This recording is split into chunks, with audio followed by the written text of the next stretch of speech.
அன்பு உறவுகளுக்கு வணக்கம்.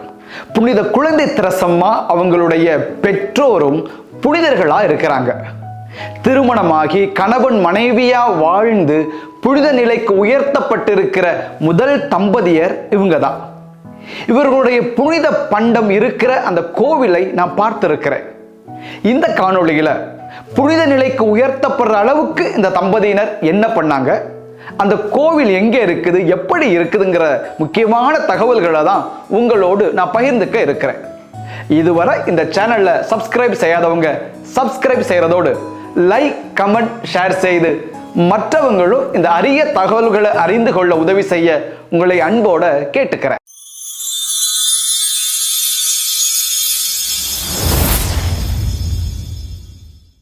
அன்புக்குரியவர்களே, 1823 வருஷம், அதாவது இன்னையிலிருந்து ஏறக்குறைய 202 ஆண்டுகளுக்கு முன்ன பிரான்ஸ் நாட்டில் பிறந்தவர் தான் லூயிஸ் மார்ட்டின். அவங்க அப்பா இராணுவத்தில் வேலை செஞ்சதுனால இவரும் கூட இராணுவத்தில் போக வர சின்ன சின்ன பொறுப்புகளில் இருக்கிறதெல்லாம் செஞ்சார். ஆக அப்பா நினைச்சாரு, நமக்கு பிறகு மகனும் கூட இராணுவத்தில் பெரிய அதிகாரியா வந்துருவான்னு. ஆனால் லூயிஸுக்கு இராணுவத்தில் போய் பணியாற்ற ஆர்வத்தை விட கடிகாரம் செய்கிற அந்த வாட்ச் டிசைனிங் அது போன்ற வேலைகளில் ரொம்ப ஆர்வம் இருந்துச்சு. அதை குறித்து படிக்கிறதுக்காக போனார். எப்படி கடிகாரம் செய்கிறது, எப்படி கடிகாரத்தை பழுது நீக்கிறதுன்னு சொல்லி அதை குறித்து நிறைய கற்றுக்கொண்டார். அப்படி நிறைய படித்து நல்லா வேலைக்கு போகிற நேரத்தில் 22 வயசு நடக்குது. அவருக்கு இது நம்முடைய வழி இல்லை, நம்ம ஒரு ஃபாதரா, ஒரு அருள் தந்தையா ஆகணும்னு ஆசைப்படுறார். அதே எண்ணத்தோடு துறவு மடத்துக்கும் போறார். துறவு மடத்துல அவரோட பேசிய பிறகு அங்க இருக்கிற அதிபர் தந்தை சொல்றாரு, லூயிஸ், ரொம்ப சந்தோஷம், உன்னை நான் சேர்த்துக்கிறேன், ஆனா அதுக்கு முன்னாடி போய் லத்தீன் மொழியை நல்லா படிச்சுட்டு வான்னு அனுப்பிடுறார். இவர் பிரான்ஸ் நாட்டில் பிரெஞ்சு மொழி நல்லா படித்தவர். இப்போ லத்தீன் மொழி படிக்கிறதுக்காக வேறொரு இடத்துக்கு போறாரு. அங்கே போய் லத்தீன் மொழியை படிக்க மூச்சு போடுறாரு. மண்டையில ஏறவே இல்லை லத்தீன். அவருக்கு என்ன செய்யறதுன்னு தெரியல. சரி, கடவுளுடைய அழைத்தல் நமக்கு இல்லைன்னு முடிவு பண்ணிடுறாரு. அவரே ஒரு கட்டத்தில் எழுதி வைக்கிறாரு, தன்னுடைய பிரெஞ்சு லத்தீன் மொழிக்கான டிக்ஷனரி அகராதி இருக்குதே, அதை நான் வித்துட்டேன்னு கூட அவர் எழுதி வைக்கிறார்.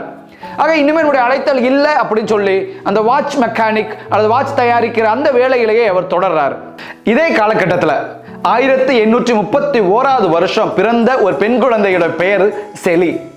செலியுடைய அப்பாவும் இராணுவத்தில் வேலை செய்கிறார்.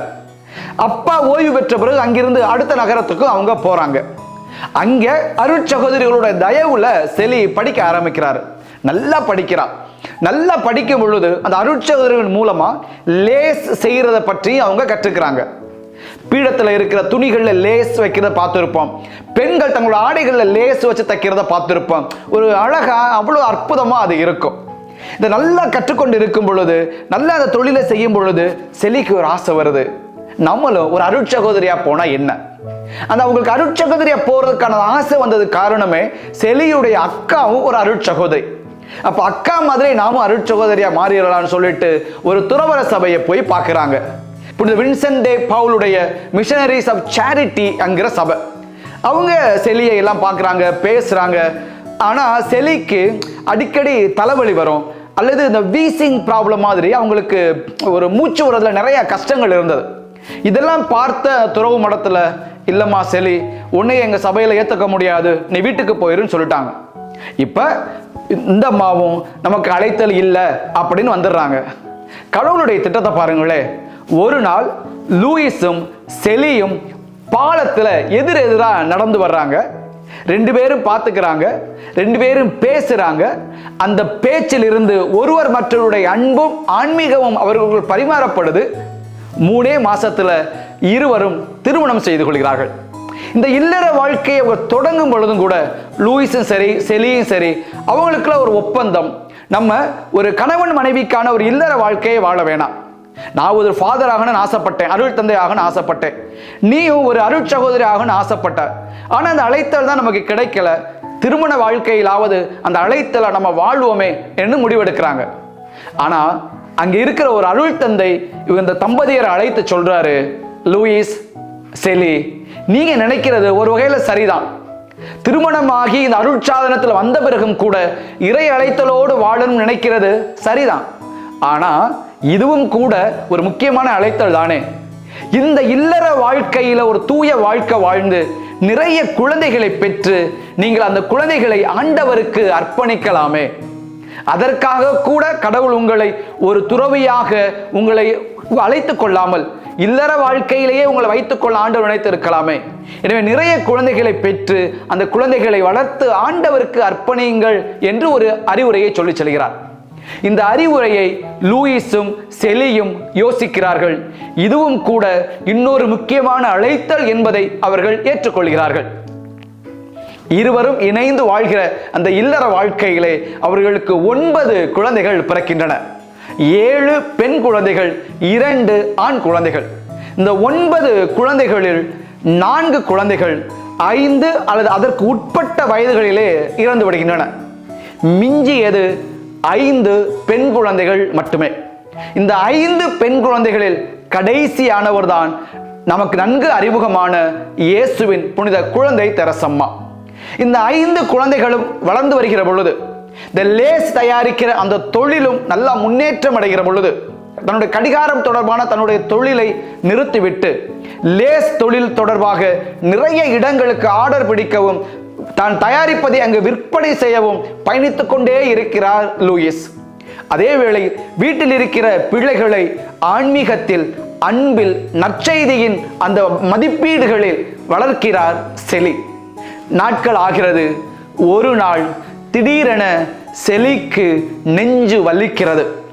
தொடர்ந்து அந்த வலிக்கிறது தாங்க முடியவில்லை. அவரால் மருத்துவரை சென்று சந்திக்கிறார். பரிசோதித்த மருத்துவர் சொல்கிறார், செலி, உனக்கு மார்பக புற்றுநோய் இருக்கிறது. அது அட்வான்ஸ்டு ஸ்டேஜ், எனவே அதை குணப்படுத்த முடியாது. 46 வயதில் செலி மரணம் அடைந்து விடுகிறார். செலி மரணம் அடைகிற பொழுது கடைக்குட்டியான இயேசுவின் குழந்தை தெரசம்மாளுக்கு வெறும் 4.5 வயது. இப்பொழுது பிள்ளைகளை பராமரிக்க வேண்டும். எனவே தாங்கள் இருக்கிற ஊரில் இருந்து இந்த 5 குழந்தைகளையும் அழைத்து கொண்டு தன்னுடைய மைத்துனர் இருக்கிற லிசியூக்ஸ் என்ற ஊருக்கு லூயிஸ் வந்து சேர்கிறார். இந்த லிசியூக்ஸ் என்ற ஊரில் தான் இயேசுவின் குழந்தை தெரசம்மாவும் மற்ற 4 சகோதரிகளும் வளர்கிறார்கள்.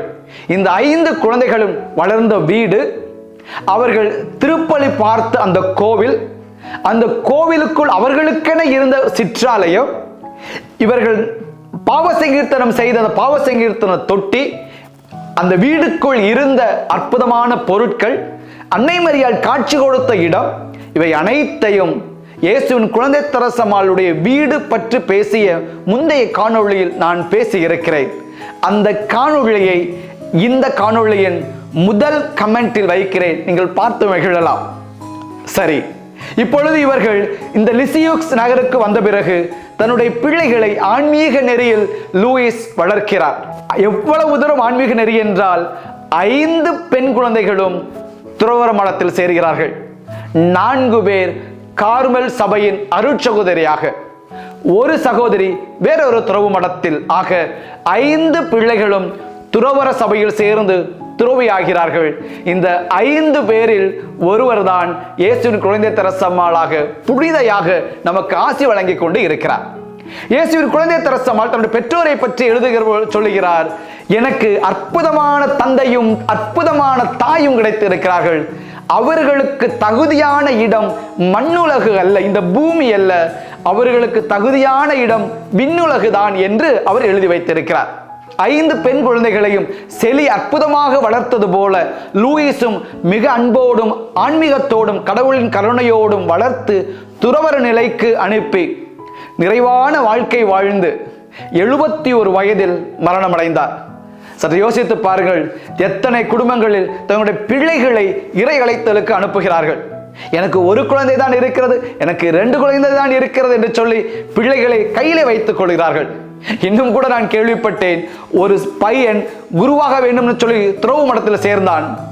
3 மாதத்தில் பெற்றோர் வந்து அழைத்து விட்டார்கள்.